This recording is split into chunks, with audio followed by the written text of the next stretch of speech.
One of a kind, in a quiet village nestled between the golden plains and thick forests of Ghana, lived a 13-year-old girl named Zina. Her mother always said she was one of a kind. She was clever, curious, and always a little different.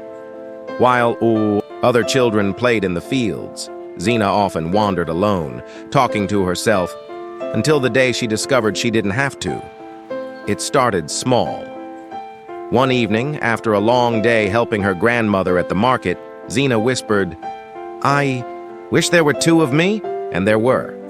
Standing beside her was another Zina, blinking with the same curious eyes and lopsided smile.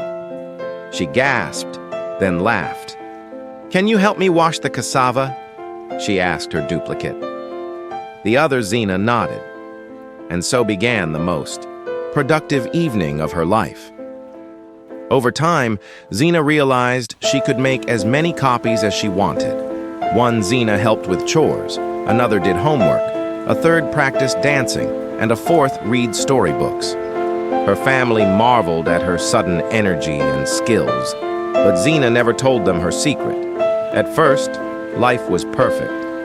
But Zina got greedy. She made more of herself to impress teachers, win races, and even play tricks on her friends.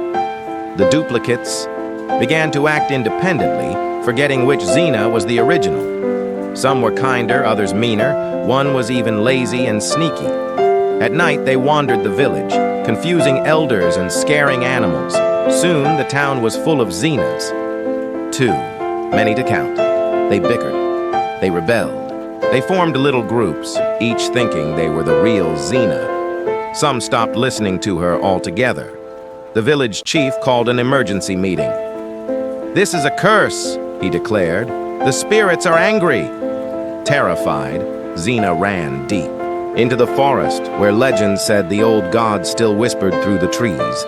She cried, calling to any spirit that would hear her. An old woman appeared in the moonlight. Her skin was the color of the earth, and her eyes gleamed like river stones. "Child," she said, "you've spilled too much of yourself into the world. The soul, like a calabash, cannot be split without losing water." Zina begged for a way to fix it. The woman handed her a carved wooden mirror. "Find the one who no longer reflects you. She must be returned." One by one, Zina tracked down her copies. Some vanished willingly, others resisted. The last one, the angriest and most independent, ran, crying, "You made me! I'm real too!" Zina cornered her on a rocky cliff. Tears streamed down both their faces. "I'm sorry," Zina whispered. "You are real, but I have to be whole again." The other Zina looked at the stars, then stepped forward, vanishing into mist. When Zina returned to the village, it was quiet again. Only one of her remained.